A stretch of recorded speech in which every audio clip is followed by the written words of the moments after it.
Welcome to Crooning Wolf ASMR. Please like, comment, subscribe, and make yourself comfortable. Hey there. Welcome back. I'm glad to see you again. How have you been? Good, I hope. I tend to get inspiration for these from seeing what people are talking about on my Twitter or in the various Discord servers I lurk in. Other times I get inspired from other creators' videos. Sometimes it's from my own thoughts from the day. Sometimes it's just a random burst that comes from nowhere. Today, though, I wanted to talk about loving yourself. And no, I'm not talking in a cheeky way or innuendo. I mean it. Love yourself. All too often, it's far easier for us to love others. We cut them more slack, show them more patience, give them more kindness, and at the same time we do all of that, we deny all those things to ourselves. All of us, all over the globe, do this. So I first want you to know that when you find yourself doing that, it's not just something that only you do. So cut yourself a little slack when you realize you're doing it. It's normal behavior for humans. However, just because it's normal, please don't mistake it for healthy behavior. It's incredibly self-destructive. Worse, unlike when other people tell you awful things and you can simply leave, you can't leave the confines of your own mind. It's why we have to deal with bad mental habits and ways of how we treat ourselves. If we don't, then we just sit there reinforcing negative beliefs. And that's one of the reasons I started making these Self-Care Sunday videos. It's to remind you to take care of yourself, to break through those bad thoughts and help you be good to yourself. So, loving yourself. What does it mean and how do you do it? Everyone has their own definition of love, but most of them can be traced back to various sayings from religious texts or inspirational speakers. Personally, the one I've always enjoyed comes from the Bible. 1 Corinthians 13, to be specific. You've probably heard part of it before. Love is patient. Love is kind. It does not envy. It does not boast. It is not proud. It does not dishonor others. It is not self-serving. It is not easily angered. It keeps no record of wrongs. Love does not delight in evil, but rejoices with the truth. It always protects, always trusts, always hopes, always perseveres. I've always been very touched by that description of what love is. I'm fantastically bad at keeping to it, but that's not really the point, and I'm also not going to turn this into a sermon. But I want to go through it and show you how to apply those things to yourself. After all, love yourself is kind of a generic statement, one that most people take to mean be nice to yourself, but that doesn't really teach us how to do that. It never did with me, at least. I believe, however, that knowing what love is and how to apply it will help you learn how to be good to yourself. Life is hard enough without making it harder on ourselves, you know? So, love is patient, love is kind.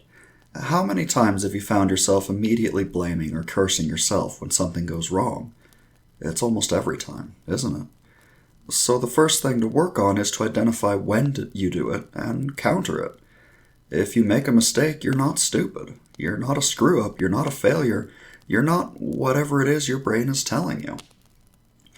When you find yourself saying bad things like that, don't just counter with no, that's not true, but rather with how it's not true.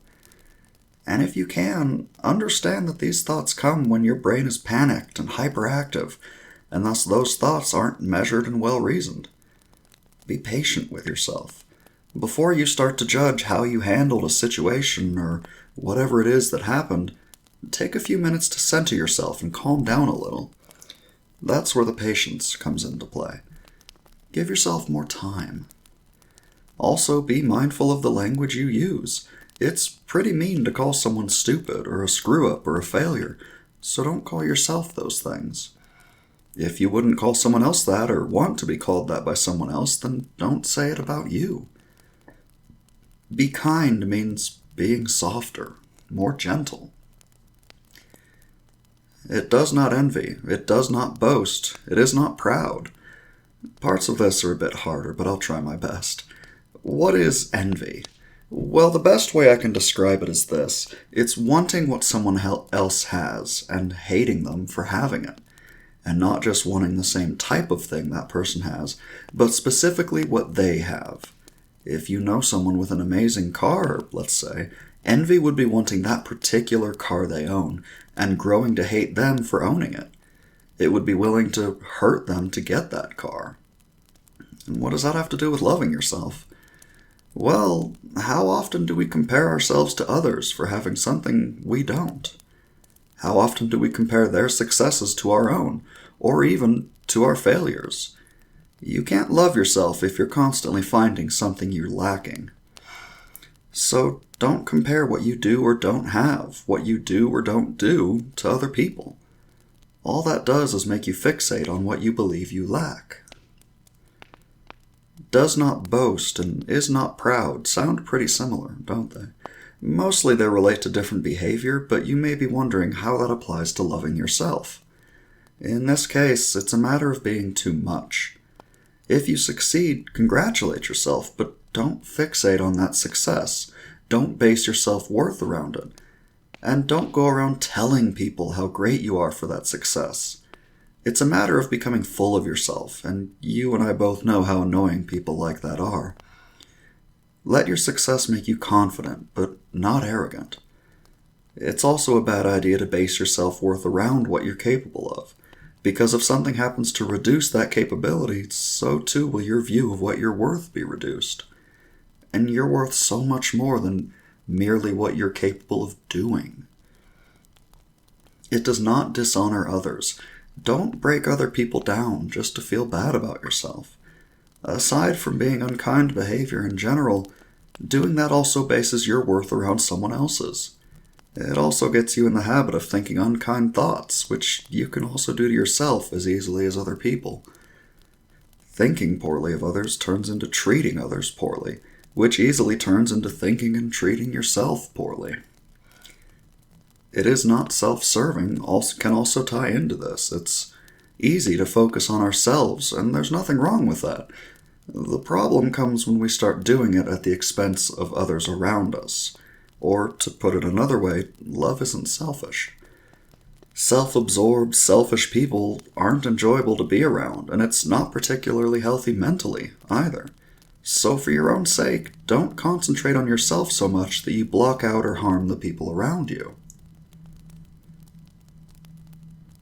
It is not easily angered.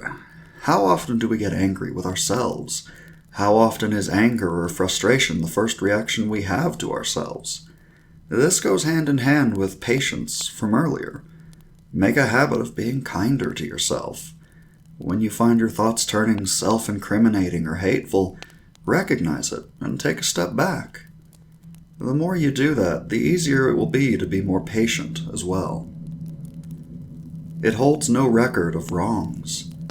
You remember that thing you did a few years ago that still keeps you up some nights? I remember what I did. And that's a problem, because I bet you can't as easily recall the good things, just the bad ones.